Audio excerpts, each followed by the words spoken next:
Thank you all for attending today. I am Debby Figoni. So we only have an hour today, so I'm just going to touch on a lot of subjects. At the end, you can ask questions. You can always email me, text me, and I'm always available and love a challenge. So today I'm going to talk about the drought. I'm going to talk a little bit about veggie gardening. I'm going to talk a lot about water-wise, low maintenance, easy-going plants. Because I don't know if you guys, how many of you think you don't have a green thumb? Okay, you're wrong, because I don't see one green thumb in the audience. What it really has to do with is water. It's all about water. It's planting the right plant in the right place and watering it right. That's all it is. And so that, if you hear nothing else, is what I want you to take home from this class. I'm going to talk a little bit about pest management, and then I'm going to give you easy conservation tips, irrigation, and then talk about water leaks, because it's a big deal. So first I'm going to start off with the drought. As you know, California is in an extreme drought. Over half of the earth has water, but only 1% of that water is actually accessible. And I would say that most of that accessible water is back east, because it's sure not in the west, right? So we need to not conserve water, but learn how to use water efficiently always. We're not going on a water diet. We're changing our water habits and the way we use it. So the first thing I'm going to talk about is vegetable gardening. You have two handouts. The first one has, it's double-sided, and it's got some good vegetables that work here in Sacramento. But what I like to remind everybody is that, how many of you like a challenge in your garden, by the way? Okay, good. Then if you're like, I'm not sure if this is going to work, go for it, try it. I don't want a challenge. Life could be challenging enough, especially these days. I want those like proven winners that I know are going to give me success and make me feel good about my garden. One of the best ones, tomatoes. And does somebody want to bring me a little piece of tomato plant from over there? So when I garden, I like to talk about what I'm planting. What are the benefits? How am I using my water? Thank you. So one thing I love about tomatoes is I love tomatoes. And tomatoes that you grow in your garden actually taste. Do you know what I mean? They do. And if you buy it at the grocery store, you're like, I just paid how much for these little round balls? It's like so wasteful. So when you grow things at home, they taste, I think, amazing and so much better. What I also like about tomatoes is the smell of the leaf. You know, I love that smell. So that to me, if you want, rub it, smell it. So to me, that's a huge benefit. Rosemary. This garden right here has two different rosemary plants, and there's lots of different rosemaries. There's a prostrata that grows low, and then there's one that grows higher. You know, the one will drape down, one will grow up. So you can tell that they're different by the leaf size. And don't think, oh, that's a baby. It's a different variety. So if you love rosemary, super low water, super easy going, gets a great flower. Bees love it. Who doesn't like bees here? And I say, if you don't like bees, then you shouldn't be eating food, because bees do pollinate our food, and you know, we all love food. Personally, I do not like the smell of rosemary, so it doesn't go in my garden. But it's a great, great plant, and I highly encourage you, if you like it, grow it in your garden. So many types of basil out there. Basil's super easy going, easy to grow. Lavender. Lavender, there's, probably 100 different varieties. Do you know there's lavender, there's pink lavender, blue lavender, white lavender, yellow lavender. Some of it's edible, some of it's for perfume, some of it's great for sachets. And at the end I'll show you, I have a sachet in here, and I like to pass that around and have everybody just kind of take a calming whiff of that. This is Santolina. It gets a yellow flower when it's in a prime bloom. This grows great with lavender. So finding the right plants that work together well is really important. And that's an IPM, or integrated pest management trick. Santolina. And it's got, So this is drought tolerant. How do I know? How do I know this is drought tolerant? Teeny tiny leaves. Teeny tiny leaves are one of the ways of knowing drought tolerant. Second way of knowing, fuzzy leaves is another one. This is Mother Nature did this for us. Third way is, this also has fuzz on it. So if you want to feel any of these. The third way, Manzanita is the only one I can think of off the top of my head. Manzanita that I have in one of these arrangements right here. Manzanita leaves move throughout the day with the sun. And so they don't let their leaves get really hot and dry. And that's their way of protecting themselves. Similarly, sunflowers. Have you guys ever grown sunflowers, the big ones? They actually move with the sun throughout the day. And if there's a whole field, it's kind of creepy and really cool. So another question I like to ask is, how many of you like fresh flowers in your house? Okay. Yeah. How many of you are really cheap and don't want to buy them? Okay. Grow them. There's so many things you can grow, and think outside the box. So if you like roses, but you want drought tolerant, these are carpet roses. They come in white, they come in pink and red, either an iceberg or carpet roses, low water. These are great. This plant right here, super low maintenance, super easy going. It's called society garlic. I think it stinks. I cut it and put it in my car, and I know I'm going to be smelling it for the next week. Ugh. But it's a great plant for a freeway on-ramp, so it can look beautiful, but you don't have to smell it. Some people say it keeps gophers away. I'm not quite sure about that. This plant right here is Nandina. This is the berry. It turns red in the fall, so it goes great on your Thanksgiving and Christmas tables. Gets a little flower in the spring, so you can cut that and put it in on your Easter, arrangements. This is the leaf, very easy going. There's two different types of Nandina. There's the tall one called Heavenly Bamboo that gets these great berries, and then there's a shorter one, and I have some of its leaves here, which is called, there's Firepower. There's all kinds of different ones, super short, super low maintenance, low water, easy going, and I love that. I also want to talk about some of my other favorites. Lantana. Some people, I love lantana. I think it's easy going. I think it's great. Some people don't like the smell of the leaf. Also, if you rub it on your skin, you're likely to get a rash. Does anybody want to try it and see if they're allergic to it? What is it called? Lantana. I call it Barbie bouquets because they look like little Barbie bouquets. Another plant that's great for the garden, gives you a delicious fruit that you're likely to get to, some of it before the birds and the squirrels, figs. So my favorite when it comes to trees for your garden, fig trees, pomegranate trees, both very low water, low maintenance. Citrus is pretty low water and low maintenance. Fig trees, as well as some other plants, are euphorbias. And if you cut it or break it, it bleeds that white sap.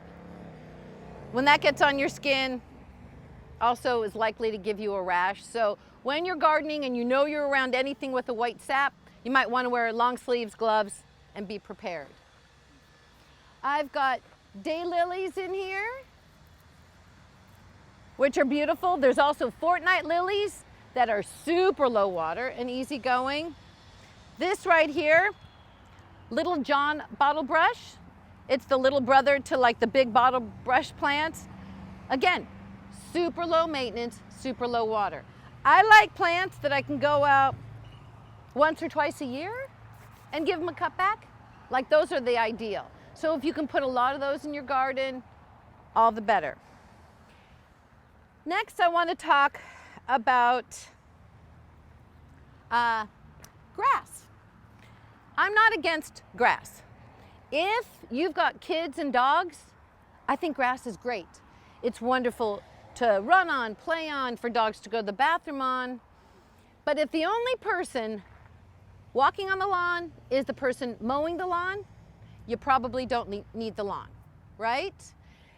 So some people will say to me, oh, I want to do the right thing. I'm going to put in synthetic turf. And I'm like, oh, you mean fake grass? I'm not an advocate, and I'll tell you why. While it does save water, this is plastic. It's hotter than asphalt or cement. So on one of our summer days here, this is going to be hotter than the asphalt or cement.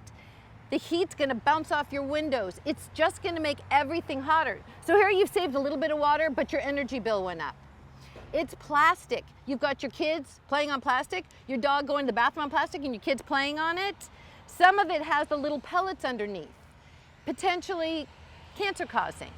It off-gases into the air. It doesn't help with climate change. And finally, when it gets old and yucky, which it will, you're going to put it in the landfill and it's going to fill up the landfill. One last thing I want to mention is once it sits on top of the dirt, that soil is going to harden. You're not going to have living soil. You've got microbes in there that keep that soil all happy and great. They help when it rains to help the water infiltrate. If you put this down, it does harden after a while and you're going to lose the infiltration. We want to keep as much water on site during rains as possible. So, have I talked you out of it? Speaking of rains, how many of you have rain gutters? Okay, so rain gutters are great. And how they used to do them back in the day was they always took the rain gutter, the downspout went to the street. It went down your driveway to the street, right? Don't flood your house, don't flood your property. Well, nowadays we're saying keep that water on site. We want to recharge our groundwater aquifer. So you can actually use one of these little drainaways, it's a couple bucks at the store, to redirect the water and keep it on site to help percolate it down. Rain barrels are great when it rains. Put it in a downspout. It'll get you about 55 gallons of water, but it's not that helpful because when it rains nice and hard, that thing's gonna fill up like that. So you need to have kind of like a little diverter on your downspout so when it gets too full, you can get that water going a different direction. So if you can keep it on site with one of these or an on-site swale or a dry stream bed, that's where you're going to get your best bang for your buck. I do like to save rainwater because it's magical. You water your plants with our potable water and they're like, thank you so much. When Mother Nature gives them water, they're like, woo, thank you. You know, it's really different. It is. Another thing I'm going to talk about in your garden is weed cloth. If you notice here, they have weed cloth down in their pathways. It's typically a good way to stop the weeds from growing. I do not recommend it in typical vegetable gardens or gardens because after a while, you want to put mulch on top. You want to have about 2 to 3 inches of mulch on top of your soil. If you put it on top of your weed cloth, over time your weed cloth is going to get exposed. I don't want to see somebody's weed cloth. It's something that could be there, but I shouldn't know it. I love weed cloth under rock. If you're going to do a rock garden, a swale with rock, if you don't have this weed cloth, your first rain, that swale is going to fill up. The mud from the bottom is going to come up, and now your rocks are going to be all muddy, and you're going to lose the beauty of them. I do like weed cloth in that case. I love, love, love mulch in your garden, vegetable garden, in your garden, 2 to 3 inches thick. It reduces evaporation because it's putting a blanket over the top of the soil. It ends up decomposing and feeding the soil. It reduces weeds because the weeds can't grow through that 2-3 inches of mulch because what do weeds need or plants need to grow? Sunlight, photosynthesis. They don't have it. And then the fourth thing, it looks pretty. You can go out and buy it and spend a lot of money, but there's also a lot of tree trimmers that will give you their mulch so you can look around. Make sure you're not getting mulch from a diseased tree because you don't want to be spreading diseases. So I want to talk to you a little bit about integrated pest management. This poor little plant right here looks like it was a sage, and this poor little sage got whitefly. And so now it's got a white kind of powdery coating on it, and it killed the plant. Basically, it sucked the plant dry. So I highly recommend, if you see it on your plant, neem oil is natural, that's a fine thing. Maybe not in your vegetable garden. I'm really, really cautious of what I use in my vegetable garden because you're eating this food. I always believe in going natural and organic, but you want to just go one step above when it's your vegetables. I saw the tires over there, which you take old tires, they painted them, they made them beautiful, plant stuff in it, that's adorable. Food, that's plastic. I would not plant food in a plastic container. You know, that's me. So in this case, you need to cut all this disease off. Depending on what you have, if you've got aphids, with aphids you can actually rub them off. You can spray them using a little soap and water, ivory soap. You want to go organic, and you could spray it off. You can cut it off, but lots of times if you leave this disease on, you're going to spread it. And actually his neighbor here, which is a rock rose, beautiful, easy plant. There's lots of different rock roses. They get like a pink flower, there's a white flower, but you can see right here on the rock rose, it's also getting it. So you might want to cut that part off. It's kind of sad. If you look at the second handout I gave you for integrated pest management, can I borrow somebody's? I don't have one here. Okay, great. So anybody have any specific problems with pests in their garden? What do you have? Peacocks. Well, I don't have peacocks on here. I would say for peacocks, dogs. Get a dog. Yeah, you know. We have ants Yeah. in these. Ants? Okay, so ants can be too much water, not enough water. It could be something sweet and sticky. It's probably the whitefly on there. You know, ants and aphids have this symbiotic relationship. So get rid of what they're going for. In my home, when I have ants, baby powder, right? You can use diatomaceous earth or baby powder, because you stop where they're coming in, where that whole group's coming in, put down the baby powder and they can't walk over it. For slugs, if slugs are getting onto your plants, in fact, I took a leaf here. We want to feed some of the creatures out there, like who wants butterflies? I'm this huge butterfly lover, you know? I want butterflies, and if the caterpillars need to eat my plant, that's okay. If you're a tomato worm, it's not. You know, I mean, I have my favorites in my garden. On your tomato plants, if you're seeing your leaves be chewed away like this, sometimes you want to check the bottom, and once in a while you'll find a tomato worm that's like giant. And you need to get rid of it, you know? You don't want to put it somewhere else in the garden. And if you squish it, sometimes it'll pop like this green blood. Yeah, it's fascinating. So sometimes you need to pick off the problem.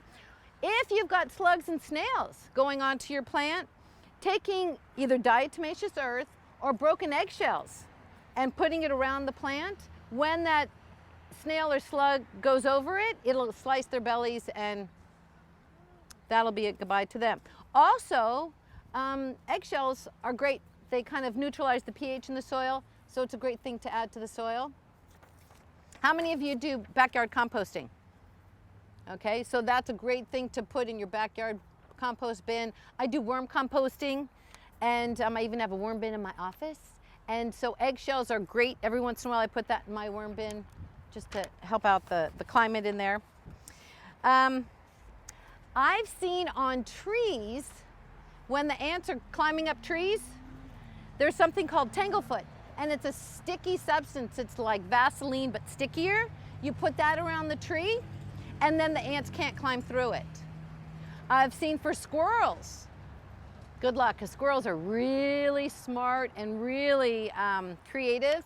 But I've seen like devices on trees where the squirrels can't climb any higher because there's a little metal piece that angles out so they can't get over it. They'll just climb from another tree. They'll figure the way around it. Bone meal also works for ants.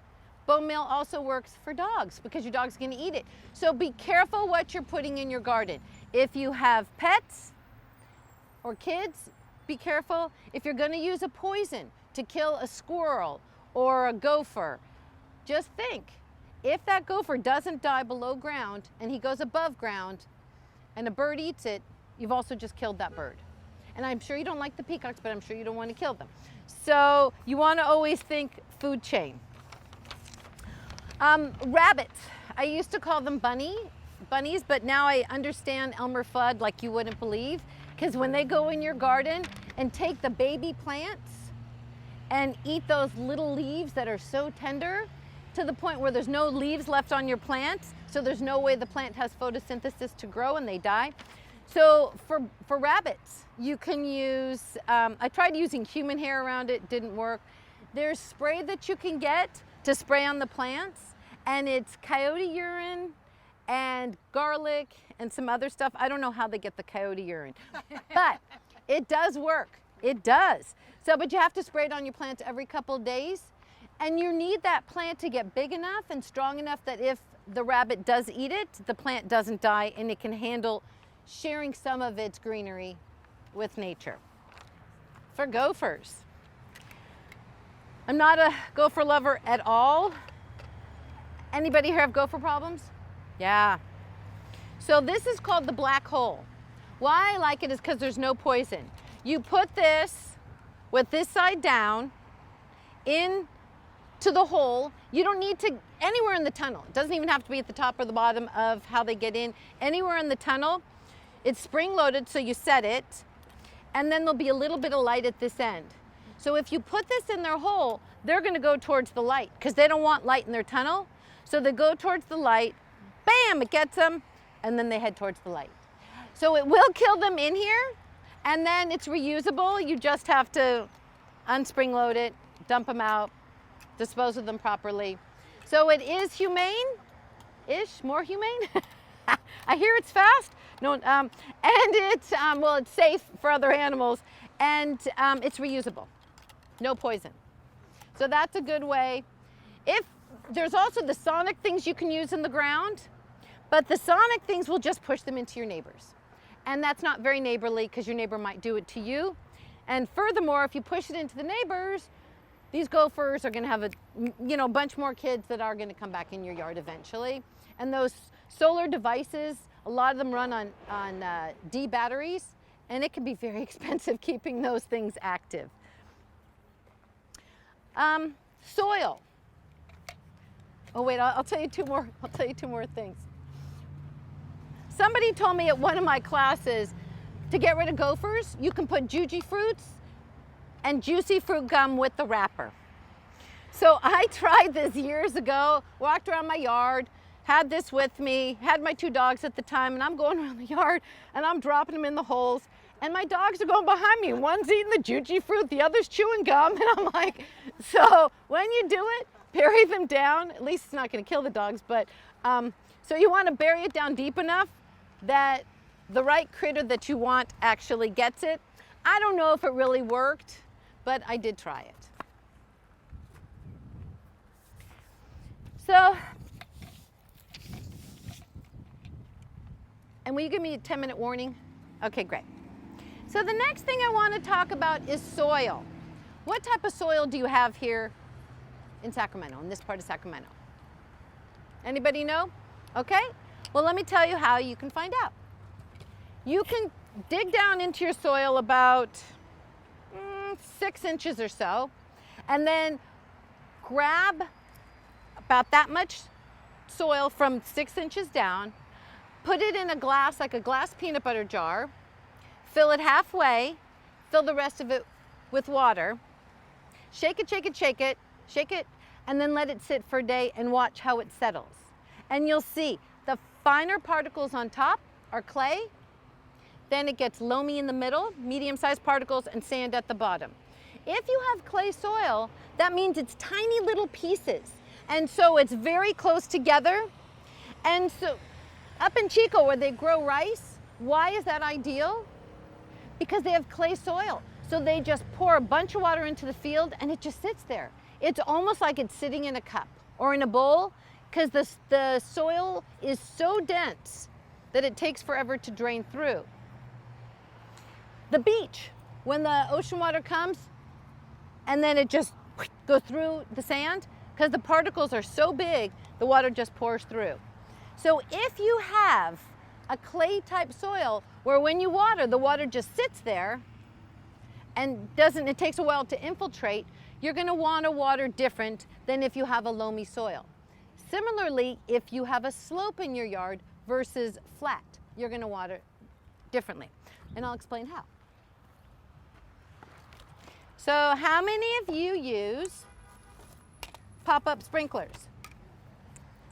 Like this type? Some of them pop up like this. Some of them are on risers like this. With pop-up sprinklers, they throw 1 to 5 gallons a minute. So each one of these is like a shower head, each one. So when people tell me, I don't flush the toilet every time I go to the bathroom, I'm like, that's 1.5 gallons. That's not a big deal. Your sprinkler head, one of them, is putting out 1.5 gallons a minute. So I like to focus on the bigger things. And I'll tell you what, irrigation's the #1 thing to focus on. So if you have pop-up sprinklers like these and clay soil, you're probably gonna wanna water in cycles. So because the water can't absorb quickly into the ground, you'll wanna water maybe about 4 or 5 minutes, and an hour later, water 4 to 5 minutes. The first time you water, the soil's gonna get wet just the top of it. Think about a dry sponge. A dry sponge doesn't absorb water as quickly as a moist sponge. So if you can get that soil kind of moist, the water will infiltrate faster. So you water for 5 minutes, goes in this deep, wait an hour, another 5 minutes, it'll go deeper and deeper. The deeper you get the water, the less evaporation. The deeper you water, the deeper the roots grow. If you are a not so happy sage like this, or salvia, how deep do I have to water this? Anybody want to take a guess? As deep as it is tall, exactly, exactly. So if I'm a lavender plant and I'm about 3 feet tall, my roots should be about the same below me. And plants drink up water at the ends of the roots. The straws are at the ends of the roots. So if I'm only watering this for like a minute, which people tell me all the time, I water my grass every day for 3 minutes. I'm like, you're just watering that much evaporation. You're not even helping to establish deep roots. So we'll talk about how to water other things as well. So again, clay, or if you've got a slope. If you've got a slope, especially a steep one, if you were to water for 10 minutes straight, most of that water after a couple minutes, it can't absorb fast enough. It's just gonna run off. It's gonna either go into your backyard, the street. We don't want runoff in the street. It's a waste and it's a no-no. So you wanna water what we call cycle and soak, right? 5 minutes, an hour later, 5 minutes. You can do a test on your own property to see when do you hit that point where it doesn't saturate, it starts to run off, and that's how you know how many minutes you can go each cycle. And sometimes if it's really bad, really steep, 3 cycles, 4, 4, 4. The next thing I want to talk about is drip. So drip irrigation is probably how they're watering a lot of these. I think drip irrigation is good, but only in some cases. So the problem with drip is it's not usually installed right, because you need an expert. The other problem is it's often not set long enough. So there's 2 different types of drip. The first is inline. This drip line right here has preset holes every 6, 12, or 18 inches, and water pours out of those holes. This is gallons per hour. So it's like 1 to 3 gallons an hour coming out of each hole. So if I water for 5 minutes with this, how deep is that water getting in the soil? Exactly. And that's why people say, I don't have a green thumb, that's when my plants die. Not true. It's because you're not watering to the root zone. You're actually starving your plants.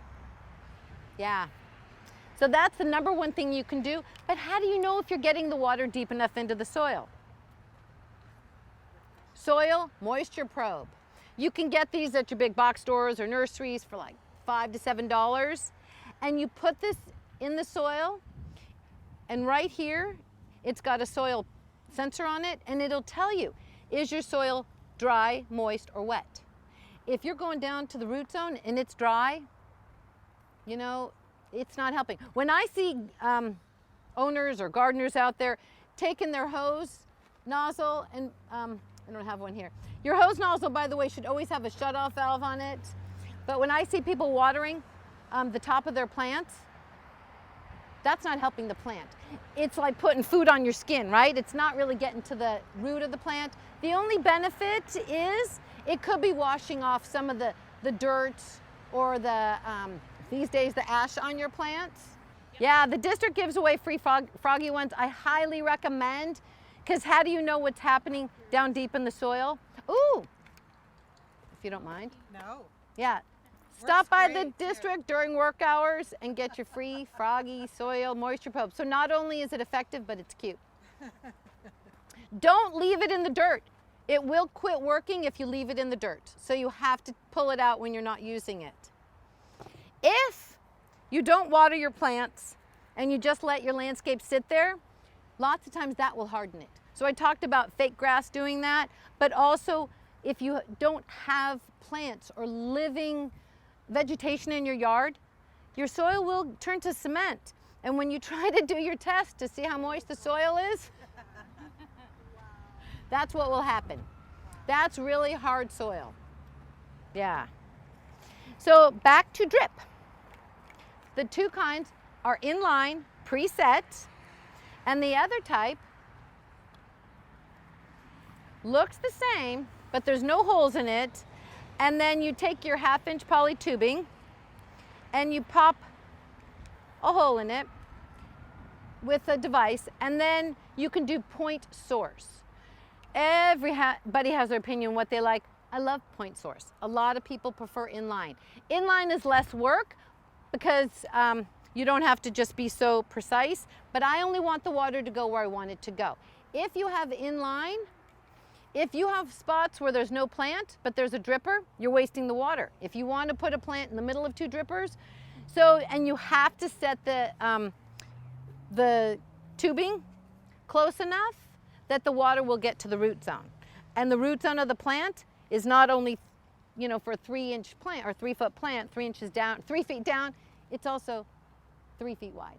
So you want to get it to the canopy of the plant. So how do you cover the canopy with drip? Do you have to have multiple lines? If you have a tree, you have to circle around, and you're going to have to change it over time, because a baby tree, the canopy is here. But now as it matures and the canopy grows out, you're going to have to move your drip line. Another way of watering trees, and by the way, here we're telling you reduce your water use, water carefully, but you have to water your trees. Sacramento is a major tree city. It's got more cities per capita than I think France. It's like, or Paris. It's an amazing city known for trees. They provide wildlife, shade, they clean the air, they're gorgeous. So we want to keep them alive. You want to water, again, to the root zone and the outside of the canopy. So if you're going to do drip line, you can do multiple drip lines around. If you're going to just water with a hose, you can dig a little trench around it or a moat around it, and you might need to move it out as time goes on. If you're going to water with a hose, a big established tree probably needs that hose once or twice a month in the summer, once or so in the winter, depending on the tree, anywhere from 20 to maybe 200-300 gallons. If you're going to water with a hose, I highly recommend you set a timer before you turn the hose on. Don't turn the hose on and then walk in the house to set your timer. Have your phone with you and set, this is from experience, and then set the timer, then turn on the hose. You also want to water to all sides of the tree, so make sure that you're getting full coverage.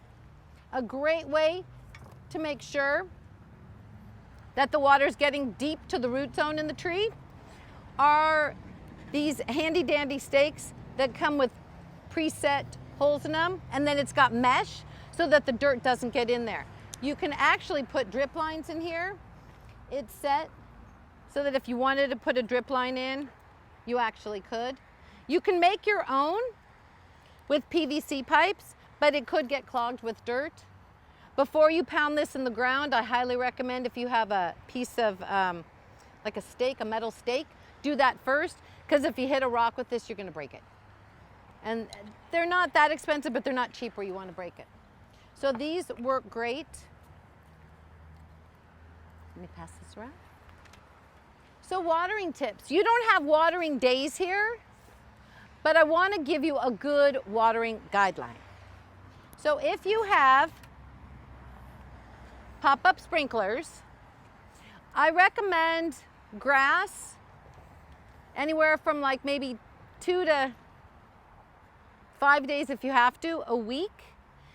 It's better to water less days longer. The longer you water, the deeper in the soil, the deeper the roots. And think about it. When a dog goes into the yard on a hot day, don't they always dig in the dirt to find the cool spot? The deeper you dig, the cooler it is. The deeper you go, the less the evaporation. So that would be for overhead. Hopefully you have all of your grass on one zone, your shrubs on another, trees on another. If you've got shrubs, you can water probably twice a week, depending on your sprinklers, anywhere from probably 6 to 12 minutes. You want to water long, get it deep. Even in the summertime, they should be able to last. But just make sure, you got to keep an eye on them, make sure it's getting deep. The problem with overhead sprinklers and plants, when you first planted this plant, and I highly recommend when you plant plants that you buy 1 gallons. They're less expensive, easier to dig the hole, and they'll grow up in about 6 months to the size that a 5-gallon plant would be. And they adapt better because they're younger and stronger, and they can just deal better. So you've got this little 1-gallon plant, and then you've got your pop-up, and it's popping up, and it's getting above the plant, but then your plant keeps growing. So over time, this one plant is gonna hog all the water, and all of his friends all around are dying, and you're like, I need to increase my sprinklers because my plants are dying. No, you have a selfish plant right here.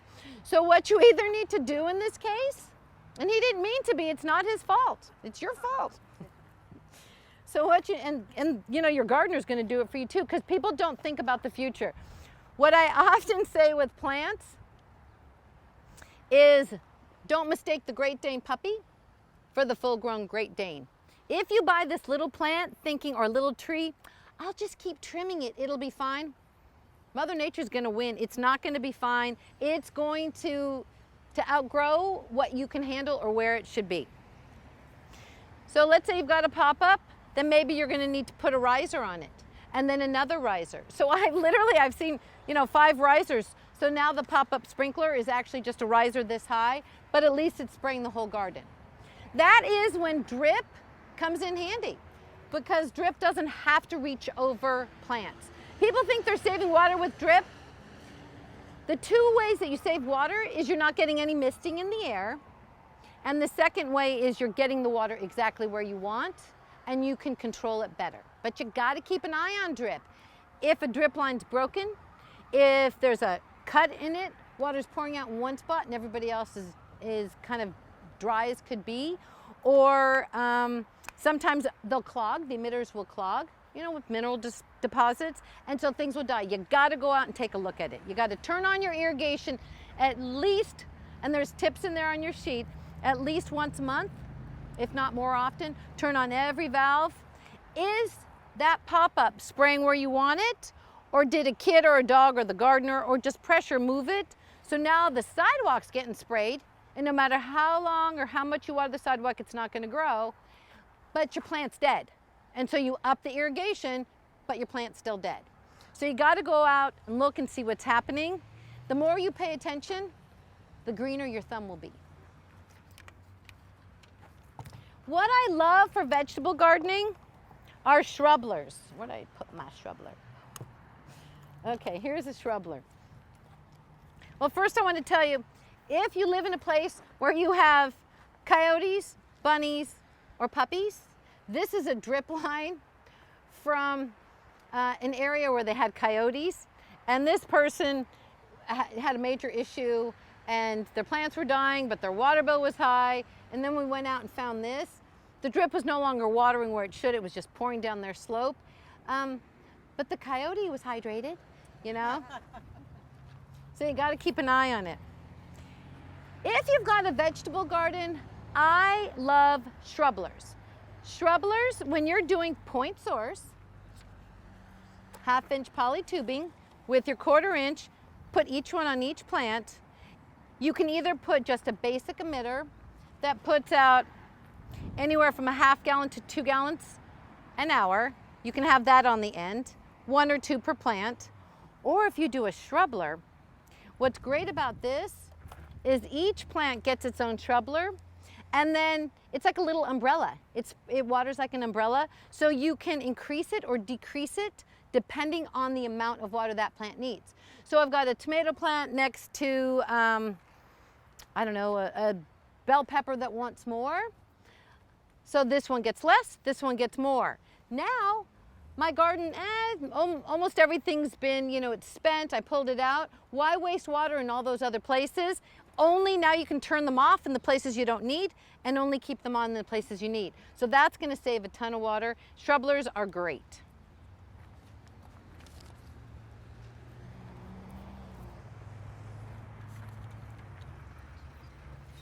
So I also want to talk about tree maintenance.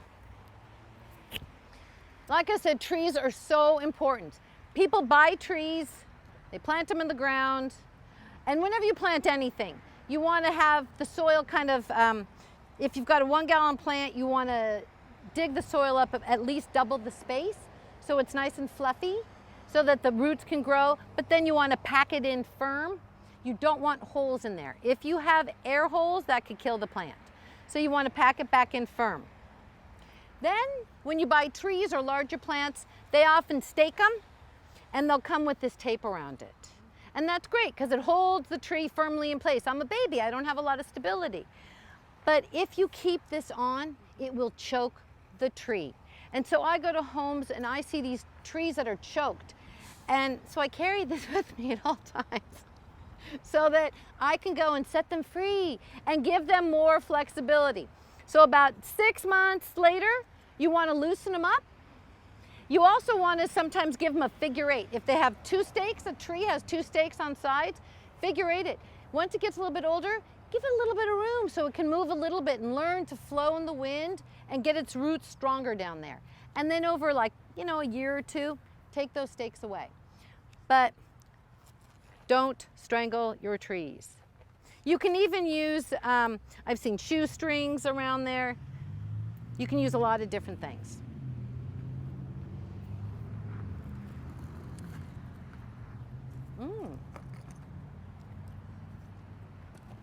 So this is one of my favorite devices. I have a lot of them actually. This little device right here is it's its own little toggle switch. You would put this on your hose nozzle, and then, or on your spigot, sorry, you put this on your spigot. Out one side could be a hose, out one side could be a drip line. So if you want to water your trees on drip, you can actually have this, and so you can still use your hose when you want to. You just toggle this switch back and forth. Water with drip on this side, so you don't have to put a whole separate valve in. And then this side will be for 10 minutes. Gotcha, yep. So this side would be for drip, this side for your hose. So this is a really handy dandy gadget. But what are you gonna do before you turn your drip line on? Or your hose on? Thank you, set your timer. Yeah, gotta remember to set your timer. The district does provide free smart controllers.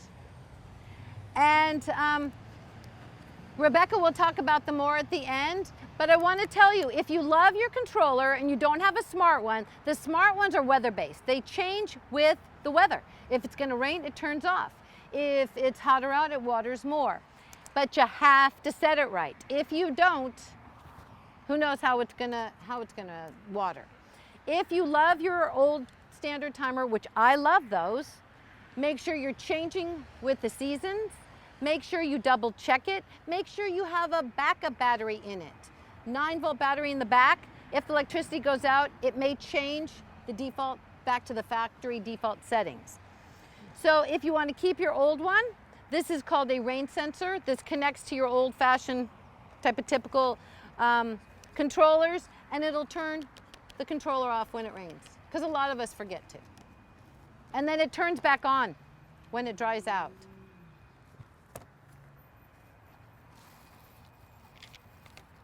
The final thing I want to touch on are leaks. A running toilet is the #1 cause of water leaks and water issues in single-family homes. So how many of you have got a higher bill in the past and you're like, this can't be, you know, my water provider's wrong, it's impossible? Anybody here? It's super common. #1 cause? Toilets. Either irrigation is set too high or you've got a running toilet. One toilet can run 200 gallons an hour. And to give you an idea of how much water that is, like think of a gallon milk jug. Our indoor water use every person is about 55 gallons per person per day. So in 1 hour, you've used almost enough water or wasted enough water for 4 people. So I am the biggest watch your toilet pusher you've ever met. If you see one at someone's home, if you see something, say something. If you see one at a restaurant, tell the manager. They will thank you and sometimes even offer to buy you something. Not that I've ever done that. I've told them, but I've never taken anything. And then how do you know if your toilet's running? Well,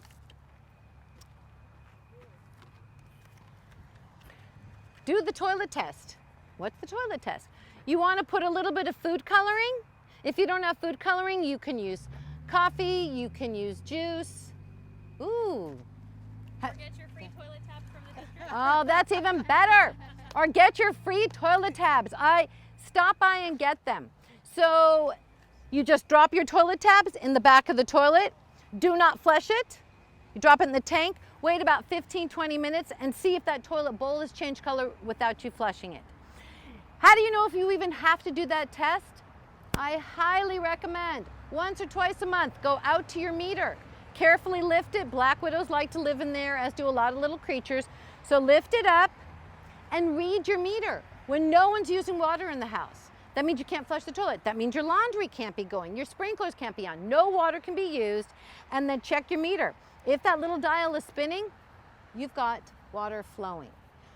Where is it? You can isolate it. If you've got a shut-off for the water in the house or a shut-off for the irrigation, shut that off. One at a time, go back out to the meter. If it ends up that it's in the house, likely a toilet. If it's not a toilet, could be if you've got a water softener, even the little ones under the sink, could be your heater. Outside, could be a sprinkler valve just not shutting all the way, could be an underground pipe. So I highly recommend checking your meter once or twice a month because water leaks they're big and they're common. So I will now take some questions because we've got 5 minutes. So the plant with the white fly, should we take that out or should we trim it? Oh, okay. So this plant right here, do you think it's alive? It's got a couple green leaves. Oh, sure. But it's so on its way out. So to know how well it's doing, you can cut a plant. Good for my clippers. To know if a plant's alive or not, cut it and then look inside. Any green? Oh, the tiniest bit. To me, it's not worth it. It's diseased. It's super duper not happy, and it could be harming its friends. Yeah. Now, if you backyard compost, I wouldn't put this in my backyard compost. I'd put this in my green waste bin. because I wouldn't want to potentially share it. If you do backyard composting, fruit and vegetable scraps, you can put coffee grounds in there, coffee filters, eggshells, diseased plants and weeds, unless you want weeds throughout your garden. I know some people are like, I don't put my tomatoes in my compost bin because I don't want tomatoes all throughout my yard. And I'm like, that sounds great to me. So, you know, it depends on what you want in your yard. On some plants, it's knowing your plants. So on this plant, like I said, when it's yellow, it's a beautiful little flower. Right now, I'm not 100% sure, but I think this is one of the plants you want to keep this. It's bird food. If you grow buckwheat, and there's so many different types of buckwheat, I love buckwheat. It's native and I love native plants. I also love Australians, to be honest. But your native plants are great for your native wildlife. If you want to bring those birds, bees, hummingbirds in your yard, if you plant it, they will come. Deadheading is removing these. If you deadhead before those friends of yours get to come in and eat it, what's the point of visiting your yard? You don't have the food. So look up the plant, find out if this is actually now a bird food, and then before you deadhead. Okay. And then deadheading, what's also nice about this, you can actually put it straight back into the soil if you want. You can just compost it right then and there. When people tell me that they rake up their leaves under their trees and then they buy mulch and compost, I'm like, wait, Mother Nature put it there for free. Ha, you know? And if you have any questions, comments, call me, text me, email me. Thank you. Yeah, thank you so much.